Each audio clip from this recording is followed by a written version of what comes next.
Yan mga pre, yan magandang hapon sa atin lahat. At ito, may kinalas na ni paring Mike. Yung iba tayo nagkalas, tapos nilinis niya na. At CT100, ito yung motor ba, bagong pintura oh. Marami pa tayong gagawin dito. Ito nagawa na natin nung nakaraan. At wala na isa na. Ayan, ito bubuhin natin to mga pre. Ang pinalitan natin kasi matagal na nakastock to. Unang-unang pinalitan natin dito, connecting rod, bearing sa sigonyal. Dahil nga nag-lock na yung piston niya sa kanyang block, sira na. Palit shampoo yan mga pre. Valve seal, palit din yan. Okay, tapos matinding dumi nito nung nakarang araw.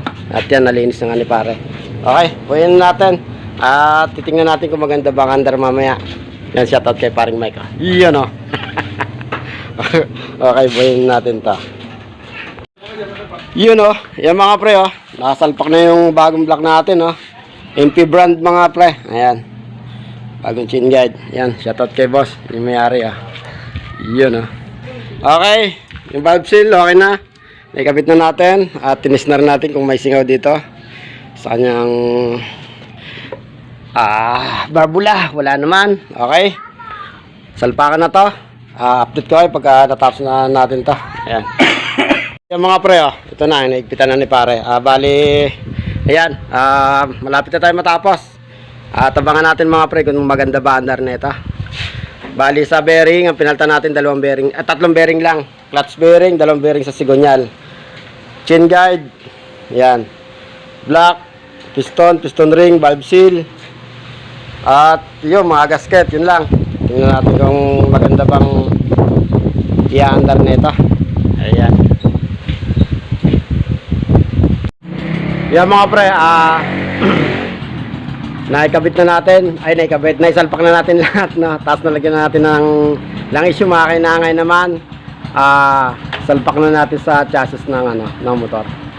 Okay.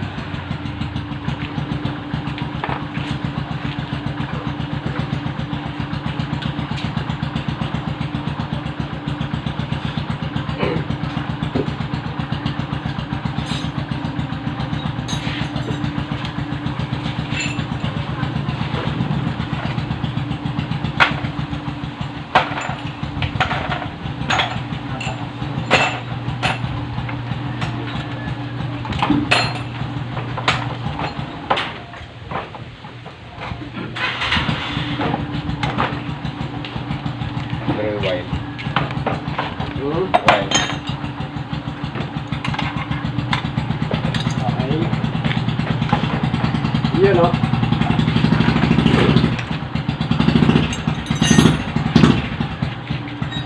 Okay.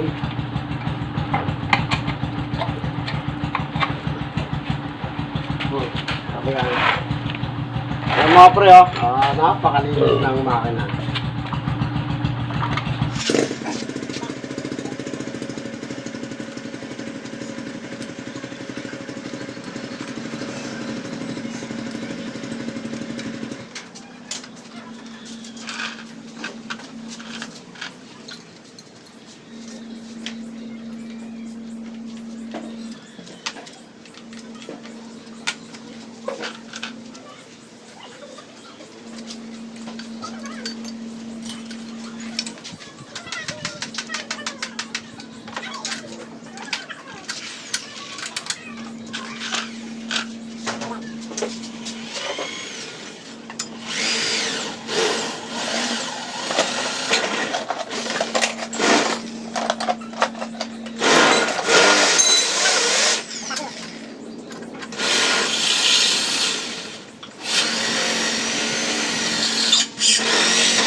Mga pre, kapag nag-overhaul tayo, lagi pa nagsisimula tayo ng pag-fit ng ating mga bracket at mga tornilyo. Dito lagi tayo magsisimula sa pangibasa.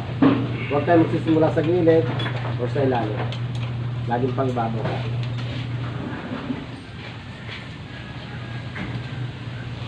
Dahil kapag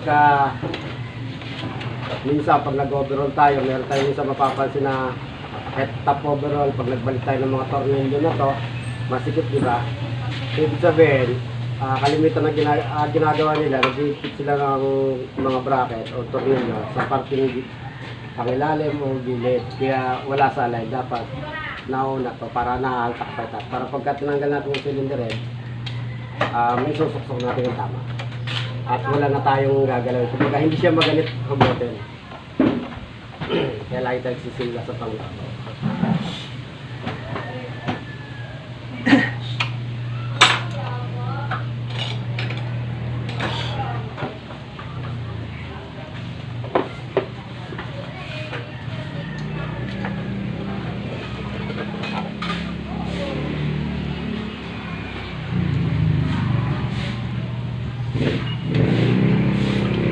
Ay.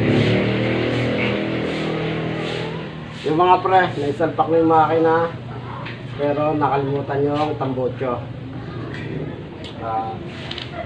Di bale, sa ilalim na lang ang tambotso. Yung mga pre, nakakabit na lahat. Throttle cable na lang. Binibilang pa nung may-ari. Ayan. Okay na yan at maya-maya paanda rin natin pagkatapos. Napakaangas, linis na makina oh. Ito nyo ba? Ano? Dami motor dito oh.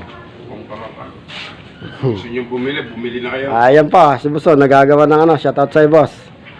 Nagagawa na ano yan sir? Coffee table. Yon, coffee table. Rice. Okay pre, start. Yan mga pre, kakabit na yung kanyang ano, clutch cable. Kabit na rin mamaya pre.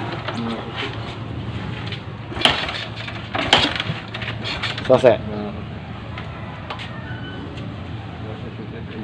Yun oh. Ikaw. Yan mga pre, naka-open yung kanyang ano,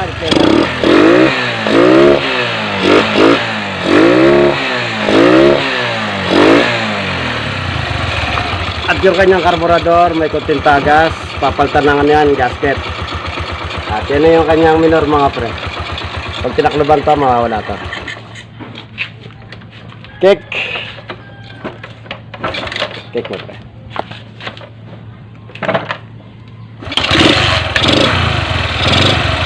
Ay. Ano? Isa pa. Bagong pintura oh. Apa? Gaya mo nga minor. Minor mo lang.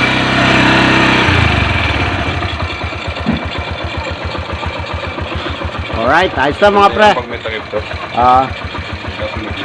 Okay. Ayan o. Bago pa, tsura ng motor o. Okay. Yan, shoutout sa mga kaibigan natin. Paring Mike, kay boss. Kay sir o. Iyan o. Ayos na, mga pre. Hanggang dito na lang tayo. At shoutout sa lahat ng nanonood sa atin. Thank you ng pagkakadami.